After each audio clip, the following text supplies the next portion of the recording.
thank you for being here. Padre, ¿cuántas cosas no puedo decir de ti? Muchas. I had the pleasure and privilege of meeting Marco when I came back from Athens. I was out there for almost 6 years. My husband is originally from Greece. He's standing back there. And it's his fault that I ended up in Athens for 6 years. And then when I came back, I found out that there was something that had changed in the legal system for undocumented students. And I also found out that there was this amazing restaurant very close to my house.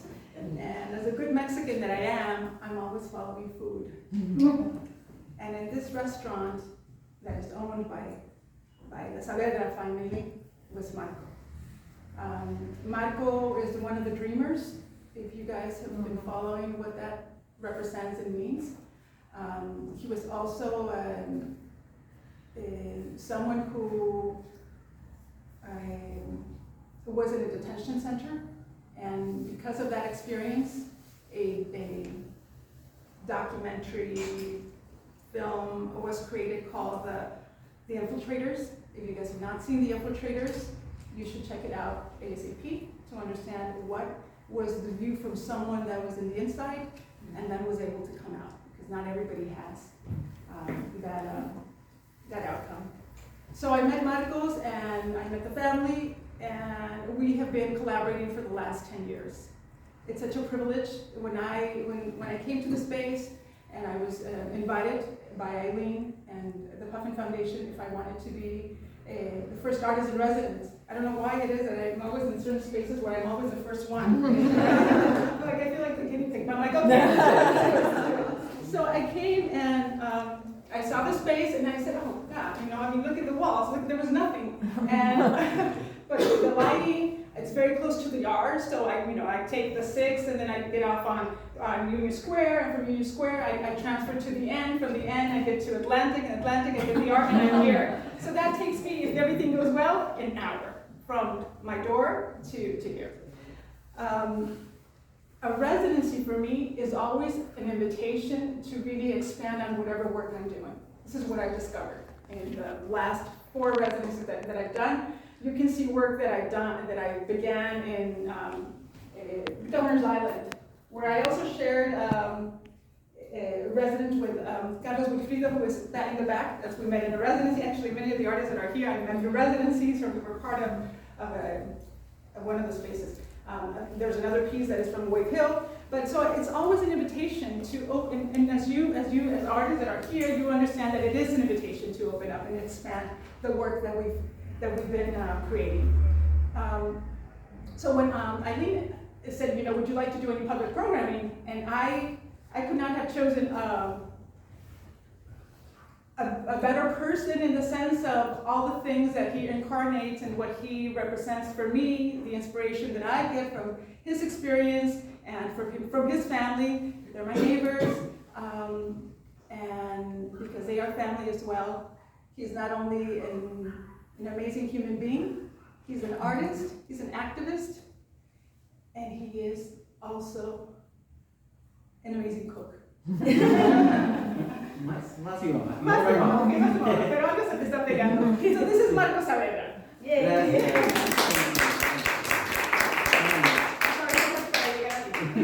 Thank you. Took a whole tour of the world. Yes. And every time, you already were introduced and don't need an introduction, but I think it's actually not just my experience, but anyone that meets you, I think when Blanka asks you to do something, it's just yes. It's like, I say yes and then I hear the question. Do you want to do yes? and it's because it's an invitation, it opens up. Neruda dice que entras al cielo buscándome y abres para mí todas las puertas de la vida. I think that's like your power and your work. And I think I was procrastinating and not doing anything and trying to prepare for today, and I was just like, I know, the spirit will move the room and you and all the colors here and everyone here. but I was thinking a lot about like the relationship between like Baldwin and the painter Buford Delaney, and he says like if he was my elder, then I was his promise, and I just feel like this power that you have and this creativity, and I feel like so many artists have like community in their artist statements, and it almost doesn't mean anything because everyone uses that word so liberally. But I feel like when you use it, like you really mean it, and it's really your practice, and you don't even have to write it down because we see it. So, es lo que te quería decir. Ay, muchas gracias, pero no venimos a hablar de eso. Venimos a hablar de ti. It's going to be a very informal, very casual, pero muchas gracias, te lo agradezco. I want to know, because how is it possible that, and a lot of people have questioned this about Marco, that Marco he works with his family, and it's a family-owned restaurant. It's an indigenous family, and they are very open about the fact that they're undocumented. And many people have questioned, like, why is Marco in the restaurant, and why is Marco not doing something else outside of the restaurant? Why is it, like they don't understand how, like, the work that you do in the restaurant, because how many people have never been to La Morada? Can you raise your hand if you've never stepped foot in La Morada? Okay, La Morada is not just a restaurant. I almost feel like La Morada turns itself into, it is an amazing Oaxacan restaurant if you've never been there, and if you like moles, and if you've never tried moles, this is the place to start. But it transforms itself into a community space. And it's also a center for us. It turned into a mutual aid kitchen after the pandemic. One of the only places, and maybe even still, where you can go get a free meal. You don't have to pay for it. You just say, I'm hungry, and they will give you a meal for you to take home. I don't know what restaurant does this in the city. And when I really truly say that it transforms itself, it's because in the community, people that know about the space, we use the space as because of lack of, there's really just one coffee shop that's around the corner, but that's it. There's no other, in the South Bronx, we don't have what you have here on Fifth Avenue. We don't have this at all. We just don't. We have, I think maybe it's 80% pharmacies. For some reason, I wonder, what, are we all sick? Are we all sick? So that space is really, it's a space for us to come and convene and begin revolutions. And it happens all the time. I go there and I meet whoever I need to meet for a project. I always say, meet me at La Morada, and we'll have lunch at La Morada. And when I go, I know there's somebody else already having a meeting about something else. And sometimes when I go, either Marco is giving a workshop or is giving a talk. I mean, the whole place is transformed. See, I feel that that's a lot of similarity with the way I had my living room. Because I go into La Morada and I feel like it's like my living room too. I think it's creating those welcoming spaces, right? And you talk a lot about it, and I think especially how expensive the city is and how there's lack of public spaces, and which is like, it's heartbreaking, right? Because to enter a space you have to pay, like normally, and we're just so accustomed to it that we don't question it. It's just like, why is that like the cost to just like live, right? Instead of just having more public spaces, because we're so scared of this idea of radical community, right? And I think, and you like literally opened up your bedroom, opened up your living room, and every time I overheard when I came in, it's like, you live here in the Brooklyn, right? Someone asked you that's here, and I was just like, I know she doesn't, and she's never has. And this is her first residency in Brooklyn. But it feels like you live in Brooklyn because and you come into, you like empower it with you, right? And so you come in here and it's like, oh, there's Blanka's art, there's Blanka's books. And so it's just, and there's going to be echoes of a lot of good things, but just this radical life force. Yeah, and I think, again, if we do our job writing La Morada, then, again, these buzzwords of community and welcoming and aren't just buzzwords, but like people can witness it, hopefully. No, we do. And so I highly recommend that you check out La Morada. Or we can all go all together to La Morada. And I think that the one thing about that is also like that, like you're just asking about like our own biography and like why this space and why us. But I was just like, the restaurant industry in New York and in the US, like the food economy, it rests on brown people. In the US, in New York City, on Mexican people. So it's like, people come in and they're like, oh, how's like an undocumented family only like running this restaurant, and are you scared? And I'm just like, have you ever gone to eat in New York City or gone to a hotel and it's not brown labor, like, or had a home attendant that's not brown, or like it's just like when we're like when we run the institution, it's scary and weird and different, but when we're in the back of the house and just doing all the silent work, then it's not questioned, right? Because that's business as usual. So it's just like, just dig a little bit deeper when we're there, right? Yeah, but you know, I mean, also, why is it that, you know, La Morada became La Morada in the way that it is? Because as you say, like, many restaurants are also owned by undocumented or not or documented brown, black, Asian. But why is it? How does La Morada become this point of reference and a place for us to really meet and feel so open and free to share the things that we share and plan, you know, the revolutions that we're all planning? I think it's, I mean, I think we're all, you know, some result of all these cosmic experiences that like allowed for us to be. And I think, again, like, for us being both undocumented and indigenous and crossing borders and fighting all that displacement for generations, it was, we don't want anyone else to experience that. So I think for us, it was just like, we know how to, well, especially my parents have this crazy work ethic of, you know, starting the restaurant. Yeah, 80 hours, 100 hours a week, like, to run the restaurant. So started during a global recession in 2009, 17 years ago, because they got tired of being fired for working without papers. And so just knowing like where the system always fails you, like also builds your immunity and your muscles to like superarlo and go against it and see like, okay, now, you know, I don't know, it's heartbreaking, right? Because I wish that like, we didn't have to do this work.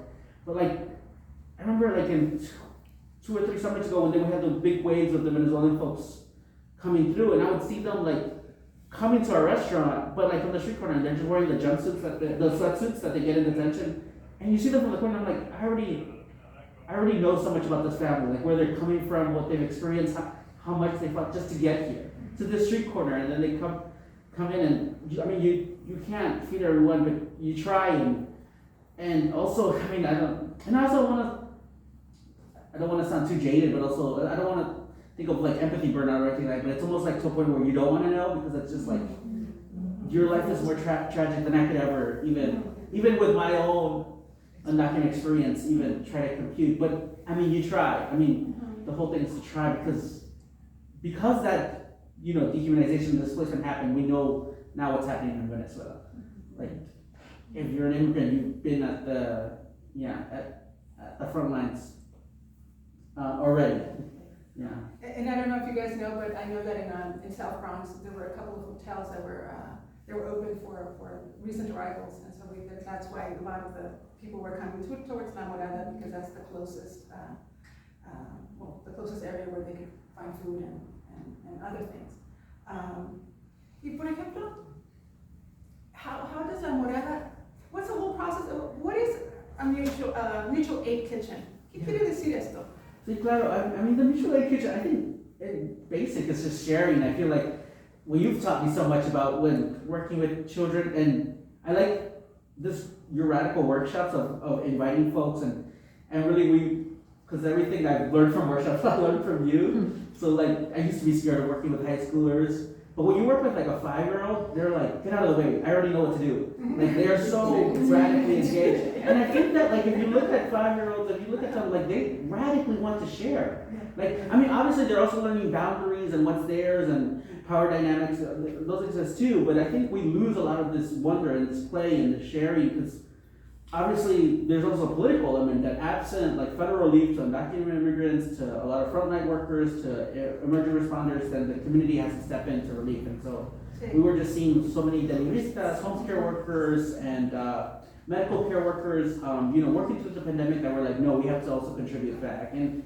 I think it ties back to the restaurant industry, that I think like 30% of all our food in New York City just goes straight to the garbage. Like, it doesn't touch like a table, human hands, a human mouth, and it creates just like, it adds more greenhouse gases, methane gases, and so, and for you as a restaurant worker, like, it's easy, it's better for your soul too if you just feed people based on their need and not based on what's in their wallet, right? Because then, I mean, like, again, and abres para mí todas las puertas de la vida, because then you can just say yes. Like, yes, you can come to my workshop. Yes, you can come to my restaurant. And it's the opposite of what this country tells us, right? At the doorway, it's like, no because you're not educated, no because you don't have money, no because you don't have bank accounts, no because you don't have generational income, education, power. And so it's just like, how to change that? And every time you change it, there's gonna come resistance. And I think that's why you're talking about all these revolutionary forces that are needed. Así es. Are we doing too much La Morada? Because I know we want to talk No, me residencies. encanta hablar de la Morada. Y me encanta estar en la Morada. I love talking about la Morada and being in la Morada and going and seeing everybody in la Morada. But I also wanted to speak about your artwork because Marco has a way of creating work that it's unlike anybody else that I know. I don't know anybody that works like that. So, and also I think about the history of him, of his family, and what Marco focuses on and what he decides to portray. It's like the beauty in nature. And he goes out into different landscapes and he just puts his canvas, and you see him, like he just goes, rolls his canvas out at any period of time, in any weather, and he brings out all his material and he just places it on the floor and he's in front of the tree and he starts painting the tree, you know, very like Jackson Pollock style, but there's nature always in his work, like the force of nature that is represented in all of the work that he does, whether it's in a canvas or it's in the trunk of a tree or he's been purchasing smaller pieces of wood that still have the grain. The bark. Is it the bark? And the insistence also on a specific flower. And I would love to learn about why you decided to work and dissect the iris. Like, what does the iris represent to you? Whenever the season of iris, you know, during the springtime, or is it in spring or the summer? Spring. They're around. He's always, wherever they are, he's following them. He's following the irises. And I have this, because I, you know, as a undocumented, having entered the country undocumented as a minor, I mean, Marco and I share a lot of things. I'm not a poet, that's many other things that, you know, that I'm not, that I really have such reverence.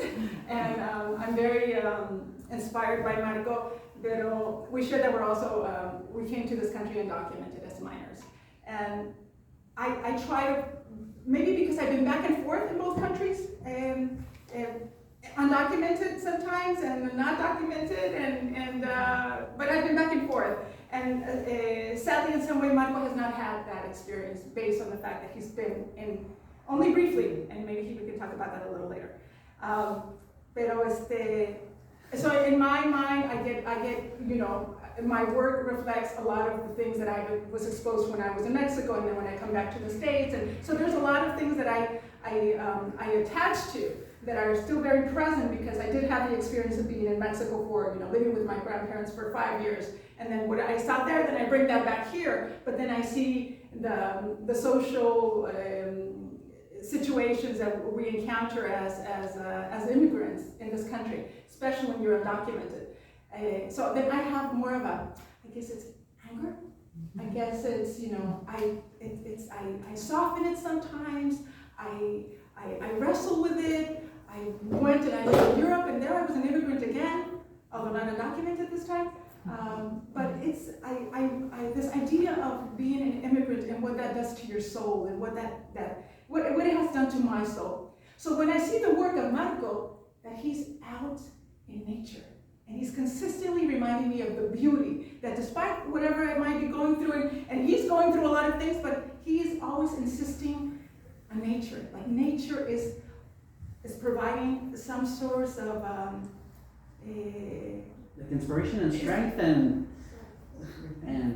escape and safety net. And I think you asked like 20 questions, but I also think like no say. I think in front of you I'm like always naked because it's like I can't hide like what I'm doing, or like you see me so well. And I think also and also when I see you, actually maybe you know or maybe you don't know, is that when I met you 10 years ago, it was the first Mexican artist that I met that was working as I know, struggling and fighting and and collaborating, but full-time as a professional Mexican artist in New York City. And I had never, and obviously you know of los muralistas and you know the canon of Mexican artists and Frida Kahlo, but they're in our textbooks, right? Like Blanka was my reality, right? 2 blocks away.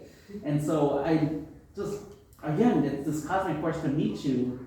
And so I'm also always looking at you and how's Blanka creating, and she's crossing the globe and bringing it back and always being hyper Mexican wherever she goes. And so I'm always like turning to you for strength and inspiration and that safety net that I find in nature too. And also just trying to respond always to your questions of why do it.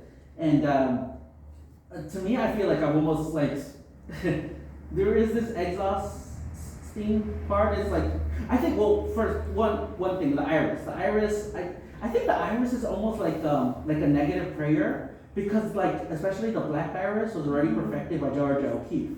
And then you have like the blue and lavender irises, and they were already perfected by Van Gogh. And then you have the rows and rows of irises, and they're already perfected in Giverny and Monet's garden. So to me, it's just like, okay, I already know that I'm 1, 2, 3 have already been selected, right? Like we're starting at 4. If we ever, and not that I'm thinking of like, oh, what's the future gonna think and legacy and all of that. I mean, I think no, pero I'm thinking, I just think of it as like an exercise in failure. Like this flower that looks like the female reproductive organ, and that is beautiful and luscious, and I love the Wikipedia entry because it says irises are native to the northern hemisphere, and I wish like we were talking about residencies, and I'm just like, say Blanka is native to the northern hemisphere. like why is just the iris have this elegio, right, this honor, but because like nopales, they're resistant and they're hardy. The stalk is weedy and the head is weak. So I think they have so much metaphors, and again, I like kind of just surrendering to that idea of failure, and then also just like the beauty. And I think recently I've been wrestling too of like, why produce more? Like I am so happy with what I produce, and because he is very, very prolific. I mean, I cannot tell you. But also, like, I don't know how that house survives, because there's like murals and murals, and they keep coming and coming, and then collaborators. But I think also to me, I think with my niece, it has, who's now 8 years old, is who's such a forceful collaborator with me. It shows me like what's next. Because if it's just like iris accumulation, then like I'm trying to fight capitalism, and I'm becoming more of a capitalist. It's just I'm just sinking under all my irises, and for what? And I mean, again, maybe too many tangents, but I love our story. When we met, I remember you ordered dos sopes in our restaurant. You sat in the last table in the back by the bookshelf. But I also remember that I had stayed up all night and had done these Basquiat wooden panels. And she says, and Blanka tells me, I just met you as a customer, but I see that this is a very different person, like a very, she's dressed the same way, like with so much life. And she says, can I buy this Basquiat panel? But I don't have money. And I just thought in my mind, I was just like, because I didn't have a job, I had just returned from Greece. I was broke. That's when I came back. And I had just made them. I had stolen the wood from my dad, and I had put it in his restaurant, like hammered it on the walls. And I was just like, I'm not really selling them, but you don't really have money. This is just such an amazing story that, of course, I'm going to say yes. And it was probably the first yes I gave you. Yes, and he also said, you can give it to me in payment. You can pay me in payments. Like, you don't have to give me. I'm like, well, yeah, I can't pay you right now. And if I told you how much he sold me that for, I mean, it's peanuts. And that painting is in my kitchen, and it's been in my kitchen since I moved into, then I came back. Like, it's been in my kitchen. So every day you are present. Basquiat is present, you're present. When I opened the AAA 3A, which also happens to be the acronym for my apartment, Alexander Avenue, apartment 3A, the first artist that exhibited in that space was Mike. But it started from this like wild yes, right? Of, I don't have money and you're not selling this, but we're gonna just say yes. And to me it's like, also when the Bronx Museum asked me to do the altar for Day of the Dead, and I had never celebrated Day of the Dead because I was baptized Catholic, but then I crossed the border and became Pentecostal, and all of the negative associations of Brujeria with Day of the Dead was forbidden in my household. And so, but then the Bronx Museum was like, oh, you're Mexican, can you make a Day of the Dead? I was just like, yes, I'm gonna do it. Because I also love mourning, and I love, the more you love this planet, the more you mourn the death of it, of the biosphere. And so, and the more my niece grows, I'm just thinking of like, oh, what is the world she's growing into? And so the first person I asked to help me was Blanka. and then Moni's here that was so crucial during the actual workshop. And I just feel like, yeah, we're the results of all these communities of care. But because of you, like I got, we did the co-curating at Bronx Art Space, and then we did the Bronx River Art Center. And so you literally have opened so many abres para mí todas las puertas de la vida. In my own CV, in my own artistic CV, it's like, oh, and Blanka, and Marco, and Marco. But, and I just want to talk about real quick about Sos Pueblo, is that like, when you invited me to co-curate, and so I don't know, did you guys get to see the exhibition at the Bronx Art Space? Yes. Yeah. It was gorgeous, amazing. And we have artists that also were there. And actually, many artists that were in that exhibition. Can you raise your hand if you were in that exhibition? Oh, As an artist? As an artist? Money was there. Like, we have 4 artists that were in that exhibition. So we was it in the fall of 2023, See, 2023, before the infamous election and the results. We were invited to organize an exhibition at Bronx Art Space, and in some way, the idea was that we were going to invite a handful of artists that entered the country undocumented as minors, which is Marco's case and myself and many others. And as the elections took place and we saw the results, it was initially just going to be one curator, and then we ended up having 3 curators, 3 people organized. And instead of being 5 artists, we ended up with 34 artists that participated in this exhibition. And of course, when you have a exhibition of that with as many artists as we did and as many collaborators, you needed to get more funding because there's no way with the $1,000 that we were going to receive.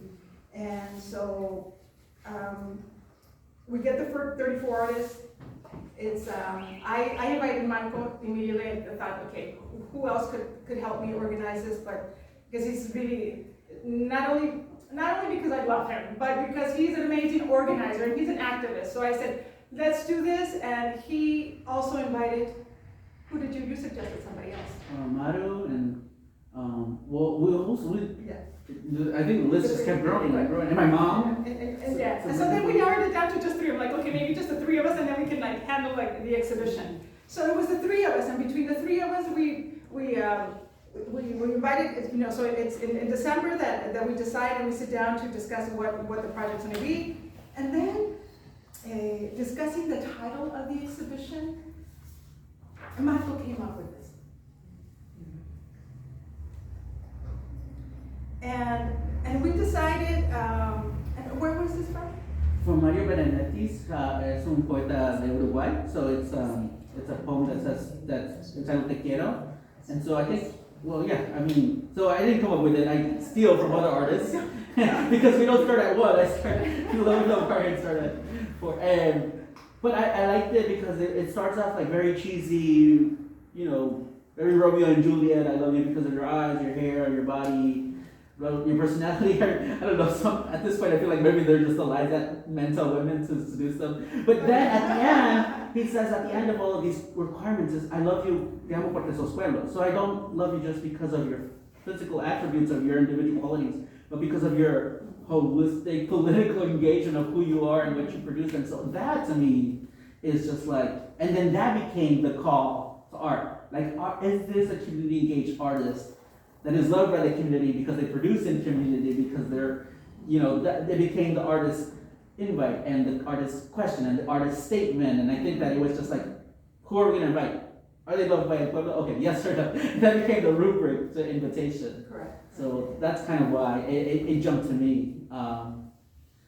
And as we were, organizing the exhibition, and we just, ICE was showing up in different parts of the country, it was also the moment where we just realized that not only were we going to have an exhibition in a space in the Bronx, where there's a lot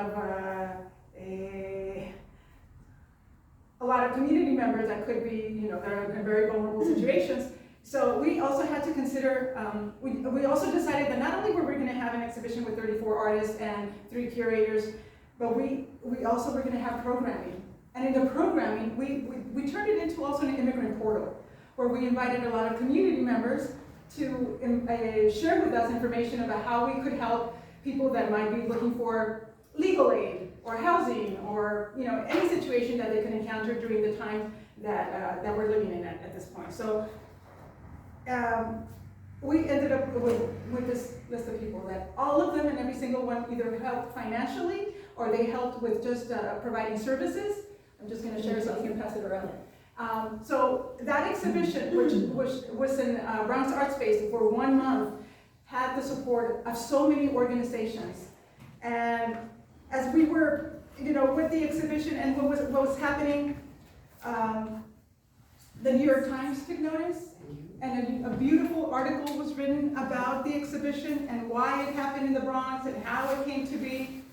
And you guys can just kind of pass it around. So this mantra that we kept going, with despite what was happening, to say like whatever even message we sent between each other, we would say "Te amo porque sos pueblo." So we have it now that we use it in general whenever we send messages to anybody. We say like "Te amo porque sos pueblo," and I love you because you are our kin. I love you because you are pueblo, because you are. And it almost refused translation, right? So because I feel like you really pushed me to write for the project, and we were thinking like pueblo is people, it's community, it's place, it's where we're coming from, but it's also what we created here. And I like that the word itself fought against the translation, right? And Yes.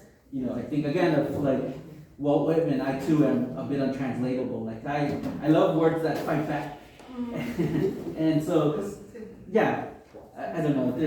There's so many ideas, but I also love this community engagement because when you invited me to collaborate, obviously I had to say yes because I can't say no to Blanka. But I also thought like you already know 34 artists. Like you could have done the show by itself. And so I love that like I just wanted to be there to see you work and to like be behind the scenes. Like I remember once we came to But you were not behind the scenes at all. I came once to like an organizing meeting and we were planning just the 3 of us, the curators, and we brought leftover food from the restaurant and we just were talking. And I came here from my shift and I was like, okay, I brought the food. That's it. That was my job. Now I'm here to listen. And obviously, like we created, we pushed each other, we wrote. But I also like that, that you brought out in me not just my artistic side, but as one of the artists in the show, but also like as a writer and also bringing in the food. So again, all these doors open up more doors. And so I felt like, I wasn't needed, but if Blanka tells you to do something, it will open up more doors. Para todos. Y de eso se trata. For everyone, for everyone. So a ti te amo porque sos bueno. Y yo también a ti te amo porque sos pueblo. También te amo. So that's where Marco and I are at this stage in our lives. We collaborate. We don't say no to each other, because I don't say no to you either, en lo que sea. Well, maybe sometimes, if you tell me like the I last think moment. that's the next step in our relationship, is learning how to say no.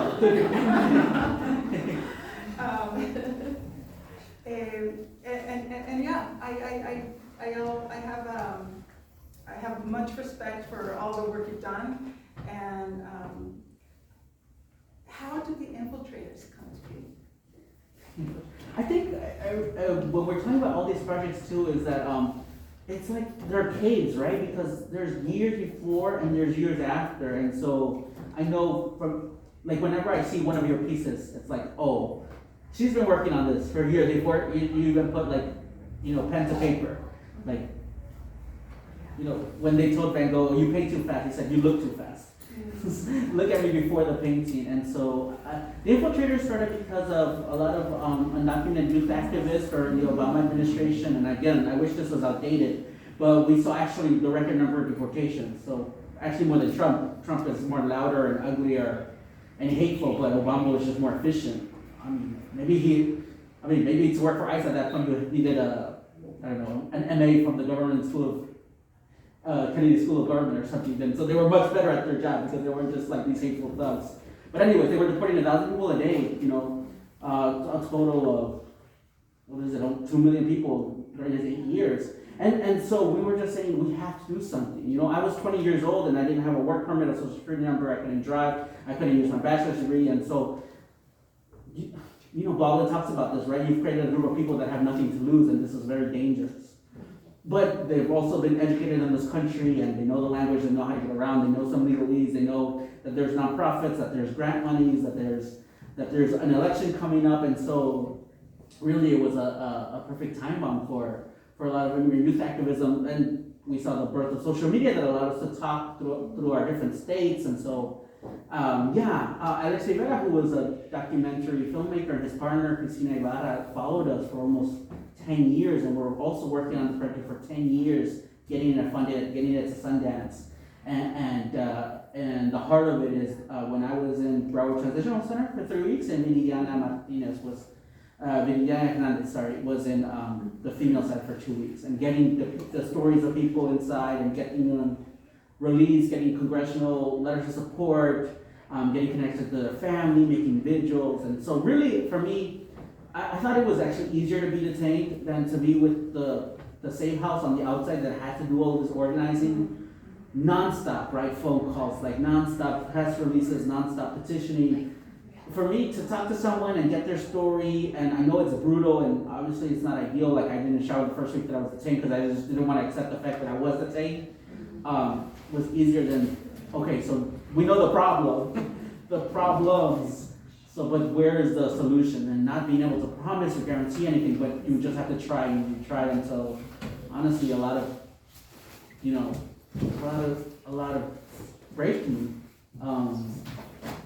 And so thankfully we got about like 75 people released through different, like whether it be asylum or U visas or Violence Against Women's Act. There's different forms of relief even for people that are detained. And again, just being inside, like understanding all the gears of how the system works and how you can fight inside and outside. And also just like calling out a lot of the silence, right? That these operations through Judge Rex Ford at Broward Transitional Center had a deportation rate of 99%.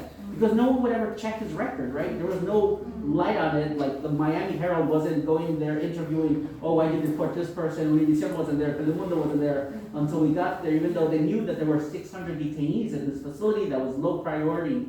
So like no one was there with a big criminal history, and we wanted to also untangle all of these labels that are thrown at our community. And Christina and Alex were there, filming and not just filming, because there's always cameras and there's always stories, but really more than that, being present, right? Because it's not just again as artists, right? Not just going into the community when you're a community artist and extracting, but also just being present, listening. And you're not always, the solution to the terror is not always to draw or to paint, but it can be. Obviously, it has to be in the symphony of tools that we use in this fight. And so I'm still in touch with Alex and Christina, and now our girls play with each other, and it's become like, multi-generational, but it's also, I think it allows, it's also that when our different identities, I think now talk to him as a creator, as a creative person, and so it's not just as an activist and maybe as a caretaker, as a guardian, and so sometimes the artists, when I see another painter or another artist, it's just like, it opens other doors, right? Because it's like, oh, I know a little bit about you, right? I know that you're a little bit weird and a little bit different, and you're struggling and you're trying to fight capitalism in your own practice, because the machine doesn't want us to create and be different. It wants conformity and consumption. So, try to use that identity too. And I have to say that the DACA, it came up when I was in Athens, in Greece. So I had no idea what was happening. And when I came and I realized what DACA was all about, and that you were one of the dreamers, I cannot tell you the inspiration, the admiration that I had for your generation and for you guys, because we never thought we could contest the government in that way in my generation. We never did, and that's why many of us still were undocumented until many, many, many years. If you did not, we've only had one immigration reform in this country, and that's in 1986 through, out of all presidents, Ronald Reagan, Since Ronald Reagan, there has been no amnesty in this country, and that is criminal. DACA does not guarantee a road for citizenship. It is not giving you a guarantee that you will be a permanent resident, and then from a permanent resident, you can become a citizen. It is only a temporary relief. And if you have an emergency, if you have to go somewhere else, you have to get an advance parole, and which doesn't guarantee if you leave the country that you will be able to come back in.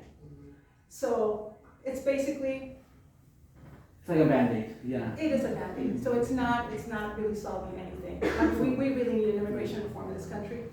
And yeah, but what we're saying is that it feels so insignificant against the host of challenges our community faces, but it was also significant, incredibly significant in the fact that it was, spearheaded, and the political momentum was created by undocumented youth protesting and dreamers asking for, some relief, right? The fact that that the Democrats were able to say oh, if we give the best of the best undocumented immigrants temporary relief, and we have to pay $400 every 2 years to renovate our work permits.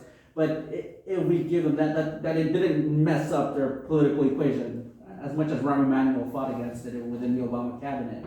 But yeah, it was a lot, and it's also not enough. So both contradictions, right, that exist always in art, but I guess also in life. And again, I was honored. Honestly, the reason I was there was because, I was always a nerd, and so, I got a full ride to boarding school, a full ride to college. But I became more and more depressed because I didn't know what to do with my education, and so I couldn't go study abroad. So I went to Washington D.C., which to me was my abroad experience because I just needed to get at the heart of the immigration debate, and that's where I met other dreamers that were not there on full rides at Georgetown University, but were couch surfing or getting bed bugs in church pews that had dropped out of school, had raised money just to be there, had raised money between family members that didn't have the funds, and so to lend them, but you still have to ask. As any good artist, you have to ask to see if the door can even open. And so I was just saying, people are putting their bodies on the line. I mean, I can do something because again, I don't have to be the best, right? Because Georgia O'Keeffe is already the best. But I don't have to catch bed bugs, but I can still be here in solidarity and protesting, and when the ask was asked, who wants to infiltrate the temperature? I wasn't the first one. Jonathan and Isaac were the first ones. I was the third one. But you had to say yes because other people had already put their bodies on the line. And the only change was that it's not, and again, depression is very selfish. It is and it isn't. Obviously, it's also structural, but the way it affects me was very selfish. I was worrying about my life, my future, my career, my CV. What will happen when my dad gets pulled over, when my mom gets raided, and these are all very, very real. And what I found by being part of this movement was that, and it didn't cure my depression, but it helped, was that it's not when, but it's already happened. It's already today. 1,000 people were deported today. This very moment, I think 70,000 people are currently detained. Right? It's not when will I get detained. It's already happening, and it's a luxury that you can prognosticate, and obviously we want to plan. And I went there very receptively because I was just I want to find the best nonprofit, and I want to find the best immigration attorney and become an intern in their office and get them to do my parents' paperwork. It's very natural. I mean, it's human, but I went there and I found, not, the perfect nonprofit grants or salvation, but I found, the suffering, right? Of other dreamers, and I was just oh yeah, me too, right? And to find our privilege, but also in our suffering, and that we're all this web of both things, of contradictions and of wealth, and también. And so, ¿dónde pueden ver? Where can people see the Infiltrators? It's still available on all the big streamers. It got 2 Sundance Awards, and then Video or I think I own my copy on YouTube, but actually it's connected to the SUNY state school system, to the CUNY system. It's in the library already, so they already paid for the rights. Yeah, and then we're doing more and more screenings now because unfortunately it's still very real. So I wanted to touch base. One thing about South Pueblo was that the intergenerational laughter that we were just like, it was actually really easy to find 34 immigrant artists in our community because there's so many of us, porque somos pueblo, somos barrio, somos banda, somos bulto, and to me it's actually, it's funny because, our immigrant parents always want us to be like, the stereotype like lawyers, engineering, and if you're not smart, maybe like a plumber or an electrician. Like my dad, definitely that's my dad. And we come back home from 18 years of going to school, and it's like, oh, I'm a tattoo artist, I'm a florist, I'm a painter. Like I think maybe it's my ultimate rebellion that I chose like the most anti-utilitarian career ever. Like you can't eat a painting, like you can't. You can cover yourself with the table, with the cloths, but it's because I think our parents come from so much saving and self-preservation and just fleeing climate change and war and extermination. And then they come here and it's all safety. And my parents are very protective of us.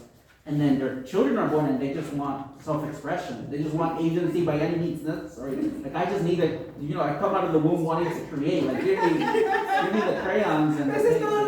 Bueno, además, his family, they're from Oaxaca. I mean, come on. I mean, it's in your blood, it's beyond in your blood, and like in all of our bloods. It's like, wherever you're from, there's just so much that, because, because papás and los míos son de Michoacán, so whatever they had to struggle and come here and work, and, my parents lived in California, mostly in the Central Valley, and that's cotton field. My dad was a mechanic in a cotton gin, and he worked there for so many years. So I grew up in a place where I was surrounded by cotton. Usually people think about cotton, it's just in the South, but no, in California we have a lot of cotton. And I lived around cotton fields, and so they didn't, this idea also as immigrant parents, as everybody who has immigrant parents here, that they want us to do what, have the life that they didn't. Right. But the life that they did was that self-expression, right? Yes, because it's also the wealth of generations before us that created, but also the silence, right? And so it just comes out screaming. But I love it. I mean, I'm also terrified by it. Es mucho. Sí, es mucho. Pero aquí estamos y no nos vamos. And we're here, we're not going anywhere. So, Running club? Running club? ¿Perdón? Running club. Oh, sí, perdón. Y entonces, like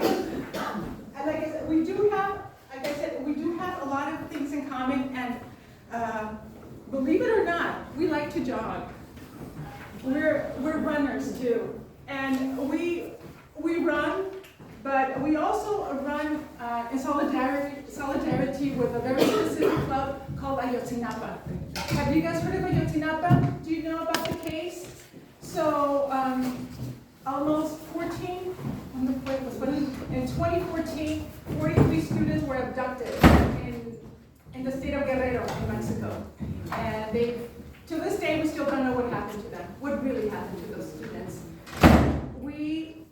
One of the fathers lives here with us in Brooklyn. His name is Don Antonio Tizapa, and this is actually a really beautiful write-up by a friend of us, of the club, a Mexican writer, Malu. She wrote this text to explain that how is it that under such circumstances, the father didn't just dive into depression and of course he is depressed, but that he just, didn't want to know anything about the world, or he created a running club. And so he invites whoever would like to run with him to run with him and basically share, be in solidarity, and also to just be able to share with the world the injustice that he's living under. Not only him, but the 43 parents, the other parents as well, and just all the people that have lost or are missing a loved one in Mexico and all over the world. So it was very easy for, I found out about the case when I was still not back in New York, and because it happened in 2014 and I came back in 2016. But so when I was in Athens and I heard about this, in the Mexican community in Athens, we got together and we created an act, because this happened in September, so then November came and the students were still disappeared. December came and still we didn't know where the students were. And we were very active trying to just give voice to this situation abroad. But when I came back to New York and I found out that one of the fathers was here, it was very difficult to not want to get close to him. And it wasn't something that you go and you say like, oh, I know I'm here. It was a very slow way to approach the situation because it was still very fresh. But once you know, I met Don Antonio and it's just one of, es como conmigo, you know. You see the quality of human being that he is. And as if I don't have children, but I felt that if I would have lost a son or a daughter, I probably would be insane. I would probably not be alive. I don't know. Just the thought. I mean, I lost a 10-year-old a nephew in an accident, and I was able to mourn and see the body. But the idea that someone is missing and it's just this abstraction that you carry in your heart, and I just don't understand how. So clearly, yes, a lot of these parents are very ill now. Some of them have passed away. And it is terrible to know that they've left without knowing what happened to their children and to the students. So we run with this club, like I said, and we are in solidarity with Don Antonio Tizapa and with Ayotzinapa. Not only Ayotzinapa, I just came from, not to leave it in a sad note, but I was in Morelos for 2 months with my mother, and last week, I found out that 2 female students from the university were kidnapped and they were killed. And this never-ending and nonstop violence in the country that gave me birth, I don't accept it. I don't recognize it. I don't, you know. It's like, what do we do to stop this violence, you know? And we, on this side of the world, are very complicit to that violence. So many things happen because of the things that we do here as well.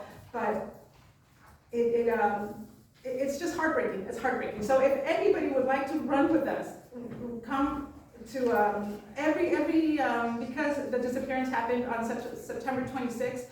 Every 26th of the month, Don Antonio Tizapa is in front of the Mexican consulate demanding justice for what happened to the students and to everyone else that has been disappeared and is being disappeared in this moment. And come run with us as well. If you've never run, you can come and walk. You don't have to run. Just come in solidarity and just show the numbers, because as the world becomes what it's becoming, and you can define it in whatever definition you want to apply, the one thing that we have as people is a coming together and sharing. And in the sharing, I feel that we are giving each other the strength to continue the fight and to continue collaborating and coming up with ideas of other ways to fight. Because we need to. We're in a moment that many of these things we need to revisit. Many of the way we define, we've defined the struggle, and the way we do, and the way we struggle, and the way we fight back with what's going on. So, are there any other questions, or how are you with time? About an hour now, so we should start to wrap. So yeah, we welcome you to come. Ayotzinapa, running for Ayotzinapa 43. There's also a website for the project that you can definitely come in, and you find all the information of all the things that Running for Ayotzinapa has done. And porque vivos se los llevaron, vivos los queremos. Porque vivos se los llevaron, vivos los queremos. Porque vivos se los llevaron, vivos los queremos. They say they alive. They want to them alive. They took them alive. Alive, we want them back. So that's a chant we say when we're marching together, when we're together in front of the Mexican consulate. And every 26th of September, there's a huge march that we start from the United Nations, and we walk towards to the Mexican consulate, and then we end up actually, out of all places, but because this is what New York is, we end up in Times Square. And in Times Square, then there's Mexica dancers, and we get together and we name all of the students, and continue to show that support, because I don't know, as a parent and as having him close here, my soul says we have to be where the pain is, so that's where we are. And let's go to La Morada. La Morada. Invitados. Están bien invitados todos. And why are you wearing that nopal tonight? Why am I wearing? Because Blanka asked me to. El nopal en la frente literalmente significa, it represents like our identity, right? Or also the people that run away from the Mexican identity, and you say, kind of sarcastically, like, how can you run away from being Mexican if you have the cactus right there in your forehead?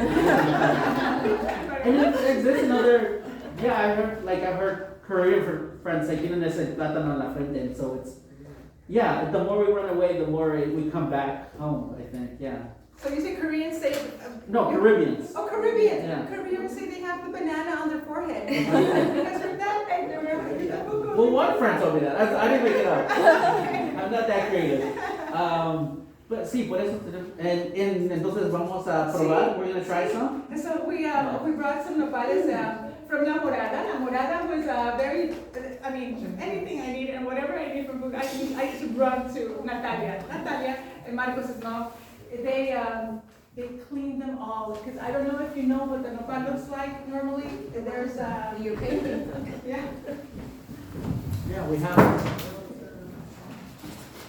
So when you see the nopales in the Mexican groceries, they look like this, and people are like, oh no, well they have thorns, and you have to clean them, and so that's a labor of love. And so I'm going to pass this around. And nopales, you can eat them raw, you can cook them, you can roast them, you can bake them, you can do all sorts of things, and you can also Wear them. You can wear them. You can make art with them. You can make. I have the nopal because it's part of it. The nopal is mentioned in in the book that I have been working with, El Códice de la Cruz Variano, and it's also a medicinal plant. They used to say, I used to hear like, oh yeah, the nopal, it's such a good source of fiber, and I was like, really, nopal? And then my father gave me a package, like about 12 years ago, and it was wrapped in craft paper. And my dad is always picking stuff up for me because he knows that I love insects and I love plants, especially when everything is dry. So I have frogs, I have scorpions, I have bees, different types of libellulas, and he picks them and sends them wherever I am. So I have a lot of different insects. But so he gives me the package like this, and then when I came to the residency, I thought, the space was empty, and I was like, this is a perfect place to bring this package and just finally open it up because I have the space to do it. And I opened it up, and it was, he gave me, he said he did tell me that it was a cactus. Era un nopal, pero era una penca, solamente una penca de nopal. Lo abrí, y que sale esto. And this came out. This came out. Sí, that's what I thought. And then I said, oh yes, source of fiber. I was like, claro que sí, toda la fibra. So this is what the cactus looks like inside. So it is a good. So that is a good. So one of these, because of course this one's a more tender one. Está más tiernito. It maybe has not as many layers as the big one that was. But basically this one is they come in there like this. So usually you cut the babies and you leave the mother, the father, intact, and then they continue to grow. I also did bring we printed something with all the story of nopal, of how it's traveled all over the world. When I went to Athens and I saw nopales and I saw magueyes all over the place, I said, what is this? I mean, Mexico me sigue. It doesn't matter where I go, it's always present. It's on the back table. A lot of oh yeah, someone was talking. So they going through. Leo was very gracious to sit down last night to do some research about the nopal and how it had arrived in Europe. We know about the cochinilla, right? The cochinilla. So in the 1600s, the Spaniards realized that what beautiful way to get the color red, and it was through the cochinilla. That is through a fungus, and they they took it to Europe, and it's everywhere. Yeah. It's everywhere. So no me desaparece. It's just everywhere. And Cecile was going to mention something. I was gonna, because I also work with Apuntia, I think that's the scientific name. And it's the same, the prickly pear, that's the one, right? Sí. And I also do research, but it's actually native to the Americas. At one point, there were no cacti anywhere else in the world. So I was thinking about having a show that's like, there were no cacti in China, but now there are. Now there are, yeah. But, yeah, I love the idea that it's a vegetable, it's a fruit. We also call them tunas. I think you guys also call them tunas, The fruit, right? yeah. So the fruit, the prickly pear, the Yeah. fruit. But I think in Mexico is the only place where you guys figured out how to eat it, which is wonderful. I thought. Right. Because, It seems like such a difficult thing to eat because it says thorns. yeah, exactly. Because in Ecuador, we have them at Santa Cruz Island in the Galapagos. It's completely covered with a punja, but it's mostly for the animals.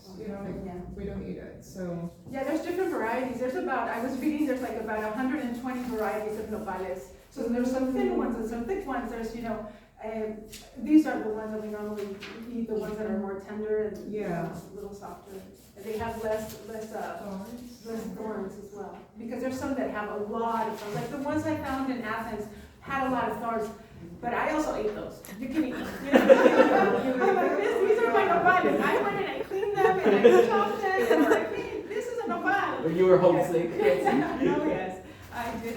So yeah, there's different flavors probably if you eat the ones that are other varieties, and you can make candy with this. You can make. They're not making leather. Instead of, so it's becoming a way. Es que tiene una palabra muy la viscosidad. Babosito. There's a word for viscosas. Is it viscous? The sliminess? Mucilaginous? Some people get a little bit. it's like sugar. This is why I also, because I love nopal, I love okra. It's like, I love okra. And I feel like, okra from Africa, okra from the Americas. We need to make a dish. Come on. Gumbo. Gumbo. There you go. Morada. I love okra too. Yeah. That's actually what I tell people when they don't know what the consistency. I'm just like, you like okra? It's true. They're very. There's a close connection. Well, question. Well, I was just gonna ask you if you can talk, because not everybody knows about the work you're doing right now in the residency. Can you tell us a little bit Briefly. about? Why are we I'll here? tell you briefly, because you can come back on March 21st when you actually get to see more work. Just briefly. So I've been working with the first book that we know of, that is the medical book that was created in the Americas, and this was created in the 1600s. In 1552, in Mexico. It is a book that is called the Codex de la Cruz Vallano.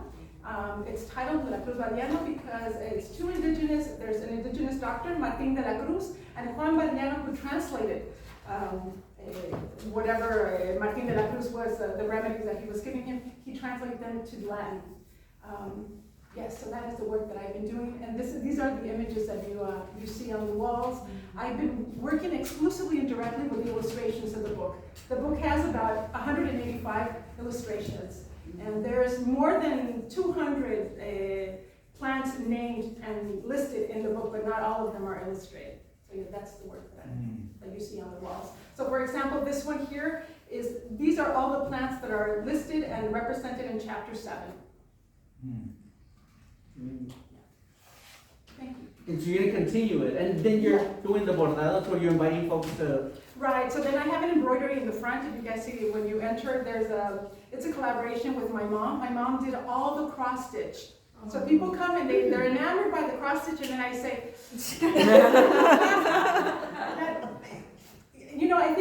I think, I'm like, the Codex was a collaboration between el doctor Martín de la Cruz y el traductor Juan Vallano. I'm sort of inspired and echoing their work, because that was a collaboration. Now I'm collaborating with my mom, and I'm always collaborating because I like to bring other people and other voices into my work. But yeah, if you take just a look at what my embroidery, I'm definitely not going to finish it here, but I'm so glad that I began this year. It will end up looking something like this. And that one I'm doing chapter 1 in the embroidery. Blanka, is that book on the herbs and the medicinal plants, is that considered a codex? Or is it more of a translation of a? You know, it's funny, but it really is, it's not a codex. We say it's a codex because it comes from ancestral knowledge, but it's a book. I mean, and that's, I'm sorry, and that's because a book, it's, you know, the codex are the traditional way of understanding a codex. It's that it's an accordion form, and it's an amatu paper, an amate. But this is actually it's a book, and the paper came from Italy. And this is a facsimile, so it's the exact copy of the original. So this is what the plants look like. And where is the original? The original is housed in the Museum of Anthropology in Mexico City. Oh, okay. And there's only the one? Only the one. And you went to see it, right? Yes, I was fortunate to, in 2023, after they, you know, I spoke with the director and he knew all the research that I've been doing. They were very generous and they opened La Bóveda and they brought it out and I was able to see it up close. I really wanted to see it because as a painter, I wanted to see the colors. And they are intact. And could you imagine seeing colors from the 1600s in a book that has been kept like this? Because it was discovered in 1929. It was in the Vatican. And it took an American professor from that studied at Columbia University, that he was doing research through the Smithsonian, and he pulled the book from the bookshelf. And I said, oh my God, if I could just go to the Vatican and I see what they have. Or we all could go to the Vatican and see what things they have in the Vatican. In 1990, the Pope, John, I always mix up his name. John Paul II was coming to Mexico, and he asked the president at the time, who was Salinas de Gortari, that of all of the things they had in the Vatican, was there something that they could bring back to the country and give back? And Carlos Salinas de Gortari gathered a group of anthropologists and historians and writers, and they all said, we want them to return to us the Codex de la Cruz Guadiana. And the Codex comes back.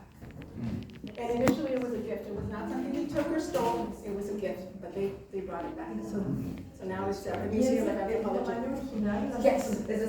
So a facsimile is always the exact copy of whatever it is. So when you hear like, oh, I have a facsimile of this, it's because it's the exact copy. This is what, I would say that the only thing that of course is not the same is that esto tiene el colores, it's velvet, it's red velvet.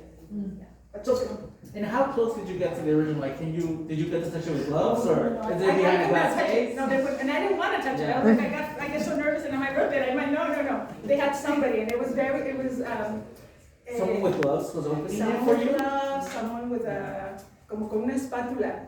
And he would change it. I only had 30 minutes to see it as well, and I could, so of course, the first time around I said, okay, just go fast, and then I would go back to certain pages.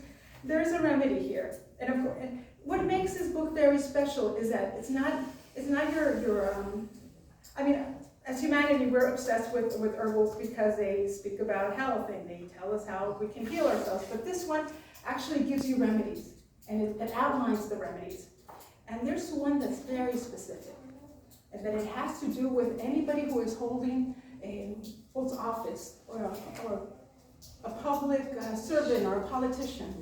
A lot of the remedies here, let's say they will ask for, and it's also not only plants, they also have minerals, and oftentimes there's human excrement, there's pulverized powder from bones, from a human bone, or urine. You know, everything was organic at that time, and they were not Catholic. They had a whole different cosmovision.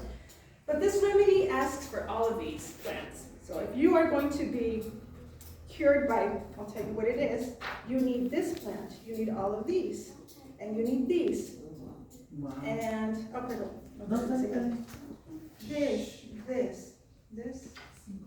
This remedy is for anyone that is holding, you know, a public office. Y'all need to take it. Hopefully he has a lot of escargot. Yeah, when I got to this one, I was like, what? And I actually wanted to see the codex in 2022, but I got in touch with I was doing a residency at the Hispanic Society. I contacted the director at the Museum of Anthropology, and he said, Blanka, we're so sorry, we can't let you see the codex, but in its entirety, but we have it currently in an exhibition called La Grandeza de México, the greatness of Mexico, that they brought a lot of things out from the Museum of Anthropology and other museums. So when I went to see the book, we only had these 2 pages. They had it on this. And the light would go on like every, 5 seconds or something, and I stood there for about half an hour. And my mom was like, okay, this book was going, and I'm like, no, but look, they have the 2 pages. And so yeah, when I finally got to see it, live, en vivo y a todo color, and I saw the brilliance of those colors, I was just like, oh, it was too much, I told una historia de lo que pasó, pero yeah. But yeah, so if you guys want to take a look at this, there's only 600 that were created, so we have one. Wow. And there's a new one. I also have the new one. So you'll have to come back on the 21st to see the most recent facsimile that was created by the University of Mexico. And also, like I said, on my last 8 years on March 21st, and then on April 7th, we have a talk at Columbia University about the Codex with the director of the Museum of Medicine in Mexico City. So you're also welcome for that. Any questions? It's Latin? Is it? Está en Latin, sí. The book was, that's why we have the translator. The indigenous that were educated in this college were trilingual. They spoke Nahuatl, Latin, and Spanish. Wow. Okay.